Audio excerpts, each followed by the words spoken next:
আসসালামু আলাইকুম সুপ্রিয় শিক্ষার্থী বন্ধুরা, কেমন আছো সবাই? আশা করছি তোমরা ভালো আছো। আমিও আলহামদুলিল্লাহ ভালো আছি। আমার কাছে একটা তৃপ্তি অনুভব হচ্ছে।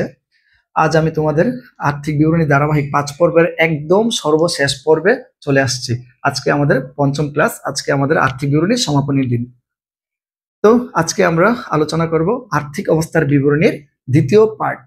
দ্বিতীয় পার্ট বলতে আমি যে আর্থিক অবস্থার বিবরণীকে দুইটা পার্টে সাজিয়েছি, ওই পার্টে প্রথম পর্বটা আমরা চতুর্থ ক্লাসে আলোচনা করেছিলাম, এবং আজকের ক্লাসে আমরা আলোচনা করব কি আমাদের দ্বিতীয় পার্ট, দায় এবং মালিকানা সত্ত্বের পরিমাণ। ঠিক আছে, এ পর্বে আমরা কি নির্ণয় করব? এ পর্বে আমরা শুধুমাত্র কি করব? দায়ের পরিমাণ নির্ণয় করব। আচ্ছা, এবার আসো, দায়টা কি? দায় হচ্ছে কি ব্যবসায়ের মোট সম্পত্তির উপর তৃতীয় পক্ষের দাবি। ঠিক আছে, এটি হচ্ছে কি দায়। আর এই দায়টা হচ্ছে কি আমাদের মেয়াদের ভিত্তিতে, এটাও কত প্রকার? দুই প্রকার। কত প্রকার স্যার? দুই প্রকার। প্রথম প্রকার হচ্ছে কি দীর্ঘমেয়াদী দায়, অন্যটা হচ্ছে কি স্বল্প মেয়াদী দায়। আমরা আমাদের বেসিক ক্লাসে দেখেছিলাম, বেসিক ক্লাসের পঞ্চম পর্বে আমরা দেখেছিলাম। তো তোমরা চাইলে ওই ভিডিওটা দেখতে পারো। তাছাড়াও আমি এখন দায় সম্পর্কে সংক্ষিপ্ত আলোচনা করব। তো দায় বলতে আমি কি বুঝাইছিলাম? দায় হচ্ছে কি একটা প্রতিষ্ঠানের উপর তৃতীয় পক্ষের দাবিটা হচ্ছে কি দায়। ঠিক আছে, দায়কে আমরা হিসাব সমীকরণে এল দ্বারা প্রকাশ করি। এলটা হচ্ছে কি লাইবিলিটিস। ঠিক আছে, তো দেখো আমাদের দায় সময়ের উপর ভিত্তি করে আমরা দায়কে কয়টা ভাগে যেন ভাগ করছি? দুইটা ভাগে, একটা স্বল্প মেয়াদী আর একটা হচ্ছে কি দীর্ঘমেয়াদী। স্যার, স্বল্প মেয়াদী দায় কাকে বলে? যে দায় আমাদের একটা নির্দিষ্ট হিসাবকালের মধ্যেই পরিশোধ করতে হয়, অথবা যে দায়ের মেয়াদকাল 1 বছরের কম, তাকে কি বলে? স্বল্প মেয়াদী বা চলতি দায়। চলতি দায় কোনগুলো? পাওনাদার, প্রদেয় হিসাব, ব্যাংক জমাতিরিক্তি, বকেয়া সকল খরচ, অগ্রিম সকল আয়, স্বল্প মেয়াদী ঋণ ইত্যাদি, এগুলো হচ্ছে কি আমাদের স্বল্প মেয়াদী দায়। আর দীর্ঘমেয়াদী দায় কি? যে দায় একটা হিসাবকালের মধ্যে পরিশোধের প্রয়োজন পড়ে না, অর্থাৎ যে দায়ের মেয়াদকাল 1 বছরের অধিক, তাকে বলা হয় কি দীর্ঘমেয়াদী দায়। ঠিক আছে, দীর্ঘমেয়াদী দায়ের উদাহরণ হচ্ছে কি যে কোনো ধরনের ঋণ হতে পারে, এটা ঋণপত্র, বন্ধুক ঋণ, তারপরে ব্যাংক ঋণ, এগুলো হচ্ছে কি আমাদের দীর্ঘমেয়াদী দায়। ঠিক আছে, তো চলো আজকে আমরা উদাহরণ করি, উদাহরণ করলে আমাদের পর্ব শেষ। চলো আমরা শুরু করি। আর শুরু করার জন্য আমরা কি করব? আমরা আমাদের মূল বইয়ের উদাহরণগুলো দেখব। ঠিক আছে, তাহলে তোমরা প্রস্তুত হয়ে যাও, আমরা আর্থিক এন্টারপ্রাইজ দিয়ে শুরু করব। তো আমি শুরু করার আগে আবার বলি, আমাদের আর্থিক অবস্থার বিবরণীর প্রথম পর্বে আমি মোট সম্পদ, অর্থাৎ চতুর্থ ক্লাসে আমরা মোট সম্পদ পর্যন্ত আলোচনা করেছিলাম। আজকের ক্লাসে আমরা করব কি দায় ও মালিকানা সত্ত্ব। আমরা কি করব? দায় ও মালিকানা সত্ত্ব। তো মালিকানা সত্ত্ব আমরা অলরেডি তৃতীয় পর্বে রেডি করে ফেলেছি, সুতরাং আমি এটা নিয়ে কোনো কাজ করব না আজকে, শুধুমাত্র এই দায়গুলো নিয়ে কাজ করব। ঠিক আছে, তো দায় কত প্রকার? দুই প্রকার, একটা স্বল্প মেয়াদী, আরেকটা কি দীর্ঘমেয়াদী। ঠিক আছে, আর স্বল্প মেয়াদী দায়কে আমরা কি বলে থাকি? চলতি দায়। ঠিক আছে, যেটা 1 বছরের মধ্যে কি পরিশোধ করতে হয়। আর যেটা একাধিক বছর, যে দায়ের মেয়াদকাল কি 1 বছরের অধিক। সেক্ষেত্রে শুধু মনে রাখবা, যে কোনো ধরনের ঋণ প্রত্যেকেই তোমাদের 9-10 হয়ে যাবে। আর ইন্টারমিডিয়েটের ক্ষেত্রে আমি একটু চার্ট দিয়ে দিব, এখানে আমি চার্ট দিয়ে দিচ্ছি। তাহলে তাহলে চলো আমরা ফিরে যাই।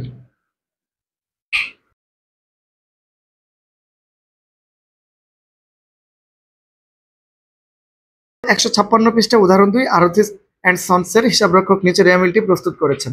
তাহলে আমরা এই মনোযোগ সবাই। স্যার, আমরা আর্থিক অবস্থার বিবরণী দ্বিতীয় পর্বে আমরা এই অংশটা শুধু করব। আমরা যখন পরীক্ষায় করব তখন কি আলাদা আলাদা করব, নাকি সম্পদ করে পরে দায় মালিকানা সত্ত্ব করে ফেলবো? হ্যাঁ, আমরা সম্পদরা করে পরে এটা করবো, তাই না? কিন্তু তোমাদের শেখানোর সুবিধার্থে আমি এটাকে দুইটা অংশে বিভক্ত করেছি। আমি কিন্তু বারবার এক কথা বলতেছি, তোমরা কিন্তু মাথায় রাখতে হবে। আচ্ছা, তাহলে আমরা পড়ি এখানে কি কি লিপিবদ্ধ হবে স্যার? সকল প্রকার দায়সমূহ, তাই না? তো পণ্য ক্রয় বিক্রয়, পণ্য ফেরত, বেতন, আন্তঃপরিবহন, বহিঃপরিবহন, বীমা প্রিমিয়াম, তারপরে বিজ্ঞাপন খরচ, ব্যাংক জমা, মূলধন, দানাদার, পাওনাদার। এই শোনো, এখানে কিন্তু আমাদের এই একটু খেয়াল করো, মূলধন, মূলধন দায় না, এটা কি আন্তর্দায়। আর আন্তর্দায় আমরা কি এখন এখানে লিপিবদ্ধ করব? করব না। কেন? আমরা অলরেডি মালিকানা সত্ত্ব বিবরণী প্রস্তুত করে ফেলেছি। মূলধন কিন্তু আমাদের আর্থিক অবস্থার বিবরণীতে আসে, তাই না? কিন্তু আমি এটা নিয়ে কোনো কাজ করব না, কারণ আমরা তৃতীয় পর্বে মালিকানা সত্ত্ব বিবরণী প্রস্তুত করে ফেলেছি। এটার ফিগারটা ডাইরেক্ট বসাই দিব, এটা ডাইরেক্ট টাকাটা বসাই দিব। ঠিক আছে, এটা নিয়ে কোনো ক্যালকুলেশন করার দরকার নাই। তারপরে আমাদের আছে কি দেনাদার, চলতি সম্পদ আসবে না, পাওনাদার, এই যে আমরা পেয়ে গেছি, আমরা পেয়ে গেছি। আচ্ছা,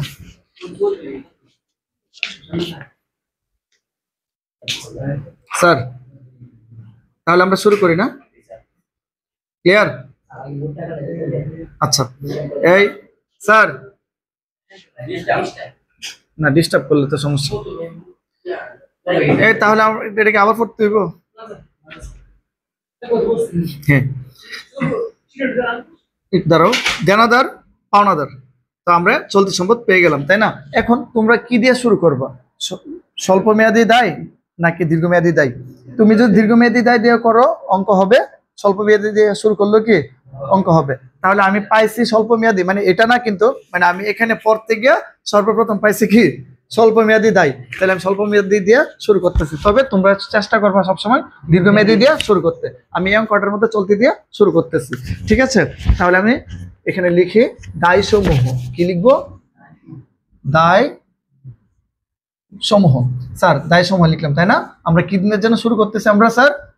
চলতি দায় বা স্বল্প মেয়াদী দায়, চলতি দায়, ঠিক আছে? চলতি দায় বা স্বল্প মেয়াদী দায়। আমরা এখানে পাইছি কি পাওনাদার। পাওনাদার সমন্বয়ে কিছু বলছে কিনা দেখতে হবে। এখানে পাওনাদার কত পাইছি আমরা? পাওনাদার পাইছি কত স্যার? 10,000। যদি সমন্বয় যদি বলতে পাওনাদারকে পরিশোধ, তাহলে কি আমরা আমাদের পাওনাদারটা কমে যেত তাই না? যদি পণ্য ফেরত দিয়ে দিতাম, ক্রয় ফেরত, সেক্ষেত্রে কি হইতো? তাও কি পাওনাদারটা কমে যেত। এখন যেহেতু এরকম কোনো কিছু হয় না, হয়নি, সমন্বয় কিছু বলেনি, সেক্ষেত্রে আমরা কি করব? সরাসরি লিখে ফেলবো পাওনাদারের পরিমাণ। তাহলে পাওনাদারের পরিমাণ কত স্যার? পাওনাদার কত হাজার টাকা স্যার? 10,000। এই পাওনাদার লিখলাম কত? 10,000। এখন এখানে দেখো 10% ঋণ,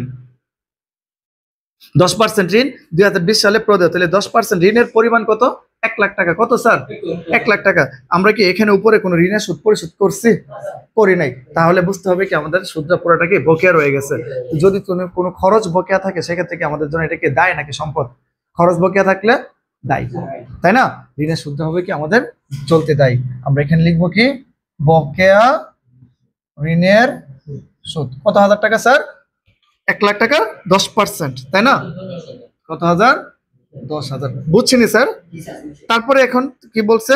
সমাপনী মজুত পণ্য, আমি সমন্বয়ে চলে যাচ্ছি। হ্যাঁ, সমাপনী মজুত পণ্যের ক্রয় মূল্য এত, বাজার মূল্য এত, যন্ত্রপাতির অবচয়, বেতন এত হাজার টাকা বকেয়া আছে।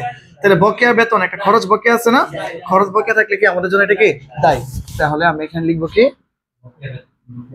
বকেয়া বেতন কত হাজার টাকা? 6,000। আচ্ছা, তারপরে আর কি আছে স্যার? সম্ভাব্য কুঋণ, আর তো কোনো কিছু নাই। ঋণের সুদ বকেয়া এখানে বলছে, আর কোনো দায় নাই, আছে নাই। তাহলে আমাদের কত হইলো স্যার? 26,000 টাকা। আমরা ইচ্ছা করে লিখতে পারি মোট চলতি দায়। আচ্ছা লিখে দিই, সুতরাং মোট চলতি দায়। হ্যাঁ, চলতি দায় না লিখে স্বল্প মেয়াদী দায় লিখো, কোনো আপত্তি নাই। আচ্ছা, তারপরে আমরা আরেকটা শিরোনাম লিখবো দীর্ঘমেয়াদী দায়, নাকি? দীর্ঘ মেয়াদী দায়। হ্যাঁ, দীর্ঘমেয়াদী দায়। তাহলে দীর্ঘমেয়াদী দায়ের মধ্যে স্যার কি কি আছে? এখানে ডাইরেক্ট 1 লাখ টাকায় দেওয়া আছে। কত দেওয়া আছে? 1 লাখ। কত হাজার টাকা? 1 লাখ টাকা না?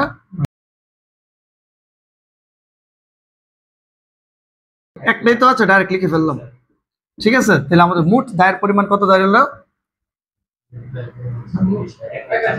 1,26,000। স্যার আমরা আর্থিক অবস্থার বিবরণের এ পার্টে আমরা কি করি? দায় ও মালিকানা সত্ত্ব। তাহলে আমরা মোট দায়ের পরিমাণ বের করে ফেলছি। এখন বের করব কি শুধুমাত্র মালিকানা সত্ত্বের পরিমাণ। তো মালিকানা সত্ত্বের পরিমাণ আমরা অলরেডি বের করে ফেলছিলাম। তাহলে তুমি একটু দেখে নাও তো, আগের ক্লাসে আমরা কত বের করছিলাম? 5,71,000। তাহলে আমরা এখানে লিখে দিব সুতরাং মালিকানা সত্ত্ব। আমি কি লিখলাম? মালিকানা সত্ত্ব। তো মালিকানা সত্ত্বের পরিমাণ আমরা কি পাইছিলাম না? মালিকানা সত্ত্ব বিবরণী কত টাকা পাইছিলাম? 5,71,000। এবার দেখো আমাদের এখানে দায় ও মালিকানা সত্ত্ব যোগ করলে কত হয়? তা আমাদের এখানে মোট দায়ের পরিমাণ কত দাঁড়াইছিল স্যার? 1,26,000। আর মালিকানা সত্ত্বের পরিমাণ কত? 5,71,000। তাহলে 5,71,000 দুইটা যোগ করলে কত হয় স্যার? 6,97,000। তোমরা যদি আমাদের চতুর্থ ক্লাসে দেখো, চতুর্থ ক্লাসের উদাহরণ 1, এটার মধ্যে কি মোট সম্পদের পরিমাণ 6,97,000 টাকায় বের হয়েছিল। তাহলে আমাদের সম্পদ দায় মিলে গেছে, তাহলে আমাদের হয়েছে, তাই না? তো আমরা এখানে লিখবো কি সুতরাং দায় ও মালিকানা সত্ত্বের পরিমাণ এত, ঠিক আছে? ও আমি একটা কথা বলতে ভুলে গেছিলাম, এই এদিকে তাকাও, উপরে আমরা এখানে কি লিখবো, উপরে প্রথম লিখবো কি প্রতিষ্ঠানের নাম, তারপর লিখবো আমরা হিসাবের শিরোনাম। আমরা যে হিসাবটা তৈরি করতেছি, আমরা কি হিসাব জন্য তৈরি করতেছি, আর্থিক অবস্থার বিবরণী। এখানে আমরা লিখবো আর্থিক অবস্থার বিবরণী, আর এখানে হচ্ছে কি তারিখ, তাই না? শেষ। এবার আমরা উদাহরণ 3 দেখবো, পৃষ্ঠা 159।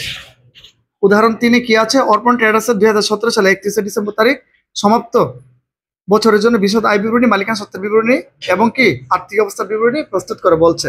আচ্ছা, এই আমরা এখন দেখবো কি উদাহরণ 3, অর্পণ ট্রেডার্স, পৃষ্ঠা হচ্ছে কি 159। তাহলে আমরা কি করব, আজকে পঞ্চম পর্বে আমরা কি দেখবো, শুধুমাত্র দায় মালিকানা সত্ত্বের পরিমাণ। এখানে আমরা কাজ করবো মূলত এই অংশটা, আমরা এই অংশটা অলরেডি বের করে ফেলছি আমাদের 3য় ক্লাসে, সুতরাং এটা নিয়ে কাজ করার কোনো প্রয়োজন নেই, আমরা শুধুমাত্র এটা করব। ঠিক আছে? তো আর্থিক অবস্থার বিবরণীর আমরা 2য় পার্ট, এই অংশটা এখন প্রস্তুত করব। তাহলে তোমরা দেখতে থাকো। হ্যাঁ, এখন আমরা দেখবো কি অর্পণ ট্রেডার্সের 159 পৃষ্ঠার উদাহরণ 3 আমরা দেখব। তো আমরা কি জন্য কটুক দেখবো, শুধুমাত্র এই অংশটা, আর্থিক অবস্থার বিবরণীর 2য় পার্ট তো আজকে চলতেছে, 2য় পার্টের আমরা দায় সমূহ দেখব। ঠিক আছে? আমরা মোট দায় নির্ণয় করবো, আর মালিকানা সত্ত্ব নির্ণয়ের কোনো প্রয়োজন নাই, আমরা অলরেডি করে ফেলছি, তাই না?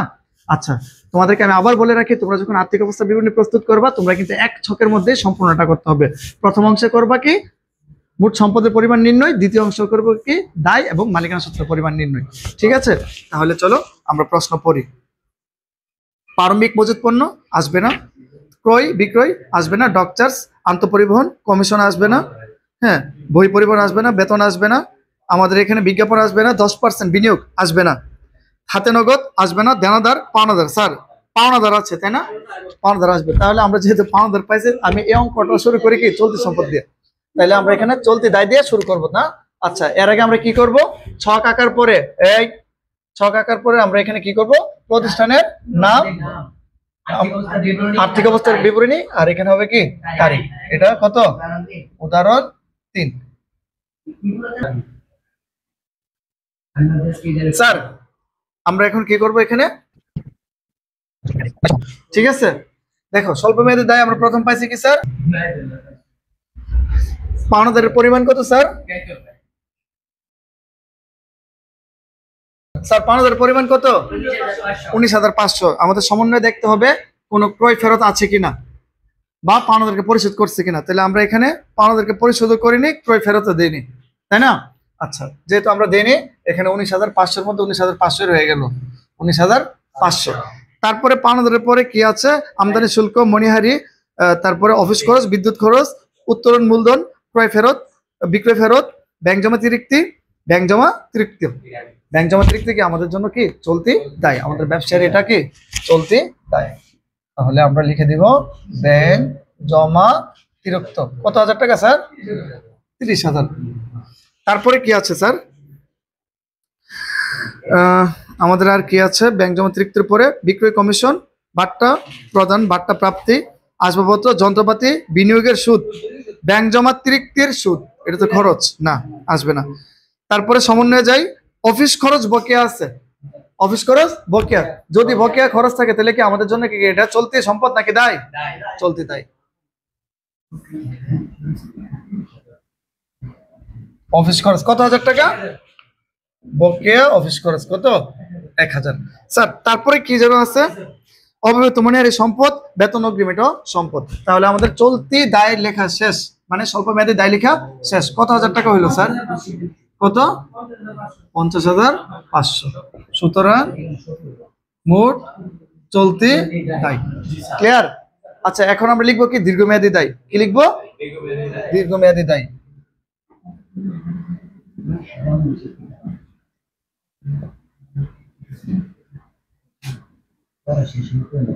এই দীর্ঘমেয়াদী দায়, দীর্ঘমেয়াদী দায়ের মধ্যে আমাদের এখানে কোনো দায় আছে কিনা দীর্ঘমেয়াদী, দেখো তো, একটাও তো পাই নাই, আছে?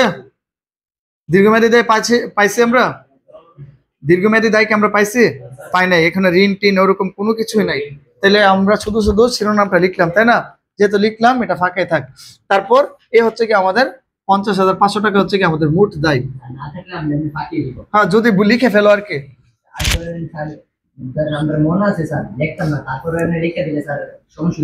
না লিখার তো দরকার নাই, পরীক্ষার হলে যত সময় সেভ করা যায়। আচ্ছা আমাদের কি হয়েছে? দায় হয়েছে, দায়ের পরিমাণ। এখন আমরা লিখবো কি মালিকানা সত্ত্ব। তো মালিকানা সত্ত্ব কি আমরা নির্ণয় করবো? এখন করবো না, আমরা আগের উদ্বৃত্ত ডাইরেক্ট বসাই দিব। 1,38,800 মালিকানা সত্ত্ব কত? 1,38,800 1,38,800 1,38,800। তাহলে আমরা যদি দায় মালিকানা সত্ত্ব যোগ করে ফেলি তো আমাদের 1,05,000। এটা হচ্ছে কি আমাদের, সুতরাং দায় ও মালিকানা সত্ত্ব। ঠিক আছে, বুঝতে পেরেছো? আচ্ছা হ্যাঁ, এখন আমরা কি করব স্যার?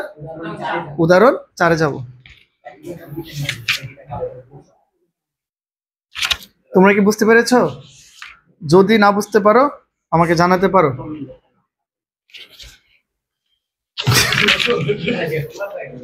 আচ্ছা হ্যাঁ, এখন আমরা তো করব উদাহরণ 4 162 পৃষ্ঠা। আচ্ছা তাহলে দেখো উদাহরণ 4 আমরা কি করব, এখানে আমরা কি করব, দায় মালিকানা সত্ত্বের পরিমাণই নির্ণয় করব। তাহলে আমরা এখানে ফোকাস করতেছি কি দায় সমূহের উপরে। কিসের উপরে? দায় সমূহের উপর। তাহলে আমরা এখন কি করব? আচ্ছা দেখো এই তো 162 পৃষ্ঠা উদাহরণ 4 দেখো, শৌকত ট্রেডার্সের। ঠিক আছে, শৌকত ট্রেডার্সের আমরা কি করব? আর্থিক অবস্থা বিবরণী করব। আমরা সম্পদ গত ক্লাসে দেখেছিলাম, এখন করব কি দায় এবং মালিকানা সত্ত্বের পরিমাণ। তাহলে আজকের ক্লাসে আমরা ফোকাস করব কি শুধুমাত্র কার উপর? দায়ের উপর। ঠিক আছে, তাহলে আমি লিখি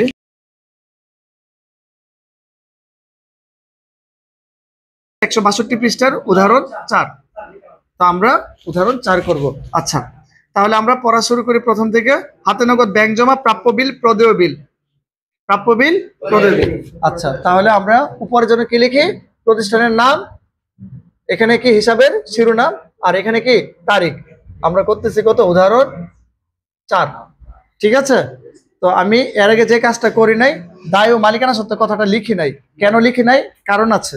আমি তোমাদেরকে বলছি শুধুমাত্র আমরা দায়ের উপর ফোকাস করব, এই জন্য আমি কথাটা লিখি নাই।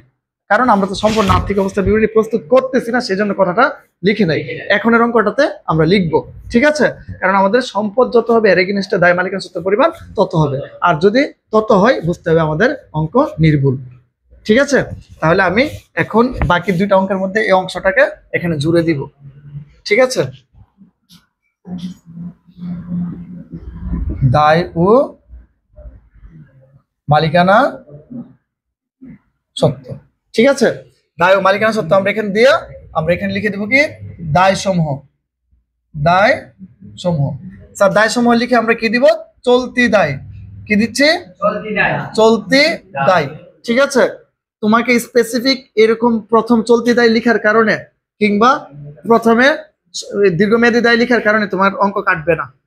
ঠিক আছে, এখানে কাটবে না তারা। আচ্ছা তাহলে দেখো আমাদের এখানে হাতে নগদ ব্যাংক জমা, প্রাপ্য বিল, প্রদেয় বিল। প্রদেয় বিলকে একটা দায়, প্রদেয় বিলকে একটা দায়। মনে রাখবা সকল প্রকার প্রদেয় হিসাবে কি দায়। বুঝছো? তাহলে দেখো তো প্রদেয় বিলের কোনো অর্থ পরিশোধ করছি কিনা? করি নাই। তাহলে আমাদের প্রদেয় বিল কত আছে? 2000। 2000 বছর শেষে কত? 2000 রয়ে গেল। এই কত দেখো প্রদেয় বিল। হ্যাঁ, প্রদেয় বিল কত হাজার টাকা স্যার? 2000। আচ্ছা প্রদেয় বিলের পরে আর কি আছে? প্রারম্ভিক মূলধন, মূলধন, প্রারম্ভিক মজুত পণ্য, বিক্রয় ফেরত, ক্রয় ফেরত, দেনাদার, পাওনাদার। পাওনাদারের পরিমাণ কত? 20,000। আচ্ছা আমরা পাওনাদারকে পরিশোধ করছি? করি না, তাহলে পুরোটাই রয়ে গেল না। পাওনাদার কত হাজার টাকা স্যার? কত? 20,000। কথা বলবা না প্লিজ। তারপরে হচ্ছে কি আসবাবপত্র বিক্রয়জনিত মুনাফা আসবে না। বিজ্ঞাপন, বেতন, পরিবহন, আপ্যায়ন, কুরিন সঞ্চিতি আসবে না। ও এখানে পুরোটা একটাই। হ্যাঁ, কমিশন প্রদান, কমিশন প্রাপ্তি, 5 বছর ইজারা সম্পদ, আসবাবপত্র, অফিস সরঞ্জাম, উত্তোলন আর আসবে না। হ্যাঁ, আমরা এখন সমন্বয় পড়ব। সমাপনী মজুত পণ্য। আর এখানে বলছে কি 2 মাসের বেতন বকেয়া রয়েছে। দেখো তাহলে আমাদের বকেয়া বেতন, আমাদের এখানে বেতনের পরিমাণ কত দেওয়া? 10,000। 10,000। যদি এখানে প্রশ্নে কি বলছে একটু বুঝো। প্রশ্ন বলছে কি 2 মাসের বেতন বকেয়া রয়েছে, তাহলে আমাদের বেতন পরিশোধ করছি কত? আমাদের হিসাবের মধ্যে এই তোমরা 15 মিনিটের মধ্যে তো আমার কাজটাই শেষ হয়ে যাবে, সম্পূর্ণ ক্লাস। তোমরা কেন কথা বলতেছো? আচ্ছা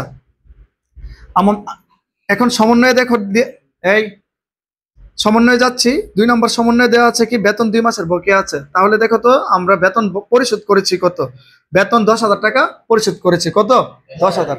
10,000 টাকা যদি 2 মাসের বকেয়া থাকে তাহলে 1 বছর সমান কয় মাস, 12 মাস। তাহলে 10 মাসে 10,000 টাকা পরিশোধ করেছে, তাহলে বকেয়া আছে কত 2 মাসের জন্য কত হবে 2,000। আমি এটা ভেঙে এখন দেখাবো না, কারণ আমরা যখন বিশদ আয় বিবরণীর কি পরিচালন ব্যয় লিখছিলাম তখন ভেঙে দেখেছিলাম। আচ্ছা, তাহলে আমাদের এখানে বকেয়া বেতন, তাই না, বকেয়া বেতন কত হাজার টাকা স্যার, 2,000। ঠিক আছে। তারপরে দেখো আমাদের এখানে আর কি আছে, বিজ্ঞাপন খরচ অর্ধেক বিলম্বিত, অফিস সরঞ্জামের অপচয় রাজস্ব আর চলতি দেয় আছে নাই। তাহলে আমরা এটা যোগ করে দিব, কত হয়েছে স্যার 24,000। 24,000। এখন কি লিখবো স্যার, দীর্ঘমেয়াদী দায়। কি লিখবো স্যার, দীর্ঘমেয়াদী দায়। দীর্ঘমেয়াদী দায়, দীর্ঘমেয়াদী দায়। এই আমাদের স্বল্প মেয়াদী দায় বা চলতি দায় লেখা শেষ। এখানে আমরা এখন দেখবো, আমরা এখন দেখতেছি দীর্ঘমেয়াদী দায় আছে কিনা। স্যার দীর্ঘমেয়াদী দায় আমাদের নাই।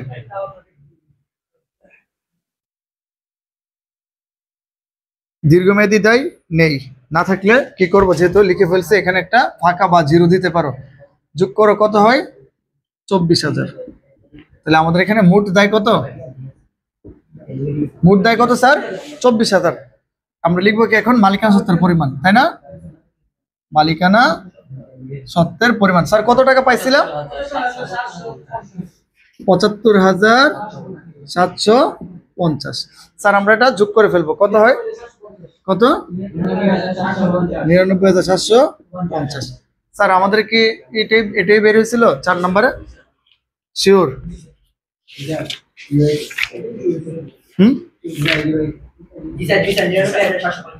কালকের কোন উত্তরে বেরিয়েছিল 99,750?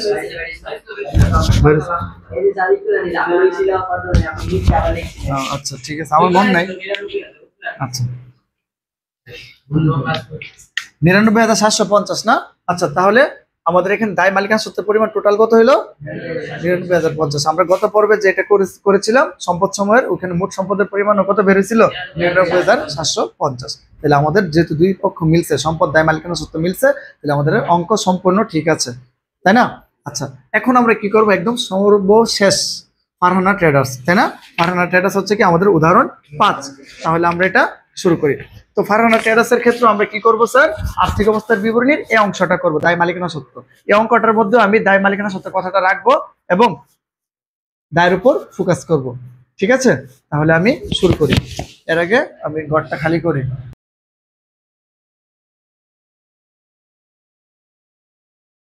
আমরা এখন উদাহরণ 5 দেখবো, 165 পৃষ্ঠা ফারহানা এন্টারপ্রাইজের, ঠিক আছে।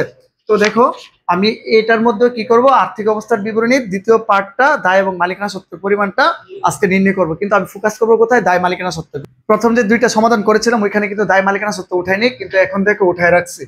হ্যাঁ, কারণ আমি প্রথম দুইটা অঙ্কের মধ্যে শুধুমাত্র দায় মালিকানা সত্ত্ব নিয়ে কাজ করছিলাম, আর এখন আমাদের অঙ্কটা যেন মিলে যায় সেজন্য দায় মালিকানা সত্ত্ব পুরোটাই আমি লিখতেছি।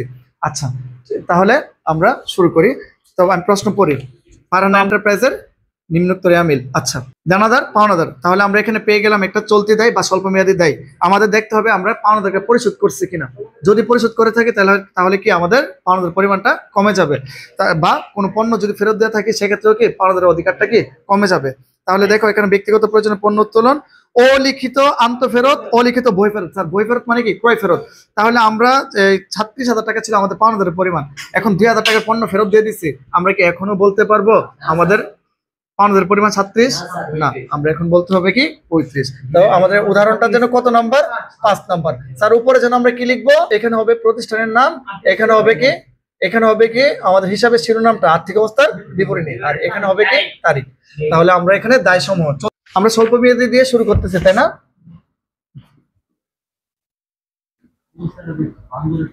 স্বল্প মেয়াদী বাকি চলতি দায়, তাই না। চলতি দায় আমরা সর্বপ্রথম কি পেলাম, পাওনাদার। কি পেলাম, পাওনাদার কত 37,000। কত 37,000। স্যার আমরা পণ্য ফেরত দিয়েছিলাম কত 2,000 টাকা। যদি ফেরত দেই ক্রয় ফেরত 2,000, তাহলে আমাদের পাওনাদার পরিমাণ কত দাঁড়ায়, নিট পাওনাদার কত 35,000 টাকা। তাহলে আমাদের এখানে নিট পাওনা যাবে কত? 35। আচ্ছা স্যার, তারপরে কি আছে? দালান কোঠা সাধারণ সঞ্চিতি, হাতে নগদ মূলধন উত্তোলন, প্রারম্ভিক মজুত পণ্য ক্রয় বিক্রয়, দালানের মেরামত, জাহাজ ভাড়া, শুল্ক, ডক চার্জ, বেতন সম্মানী, সাধারণ খরচ, ব্যাংক জমা তিরক্ত। আচ্ছা দেখো তো ব্যাংক জমা তিরক্ত কোনো পরিশোধ করছে কিনা, নিচে সমন্বয় আছে এরকম? না, নাই। তাহলে আমাদের পুরোটাই কি দায়ের পরিমাণ সম্পূর্ণটাই রয়ে গেল, তাই না? ব্যাংক জমা তিরক্ত, তাই না?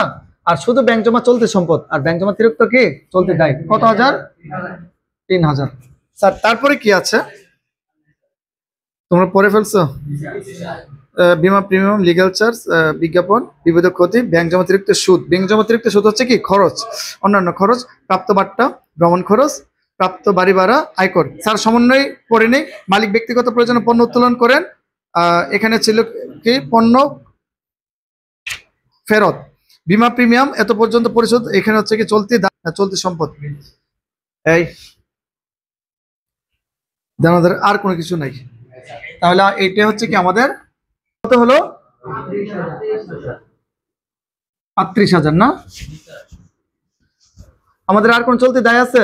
নাই। তাহলে আমরা এটা যোগ করে দিব। যোগ করলে কত হয়? 38,000 লিখে দিব। মোট চলতি দায় কত হাজার? 38,000 টাকা, তাই না? আচ্ছা স্যার, এবার আমরা এখন দেখবো দীর্ঘমেয়াদী দায় আছে কিনা। আমরা তো পাই নাই, পড়ার সময় কি পাইছি? পাই নাই। তাহলে আমরা এটা লিখবো না, বারবার লিখার কোনো প্রয়োজন নেই। এখন আমরা লিখবো কি, এটি হচ্ছে কি আমাদের মোট দায়। এটাই কি আমাদের না, এটাই আমাদের মোট দায়। মোট দায়, ঠিক আছে? এটা তো মোট চলতি দায়, মানে চলতি দায়ের পরিমাণ। তাহলে এটাই হচ্ছে কি আমাদের মোট দায়। এখন আমরা কি লিখবো? মালিকানা সত্ত্বের পরিমাণ। মালিকানা সত্ত্বের পরিমাণ। স্যার মালিকানা সত্ত্বের পরিমাণ কত পাইছিলাম আমরা? 1,05,575। ঠিক আছে, তাহলে কত হয় আমাদের মোট?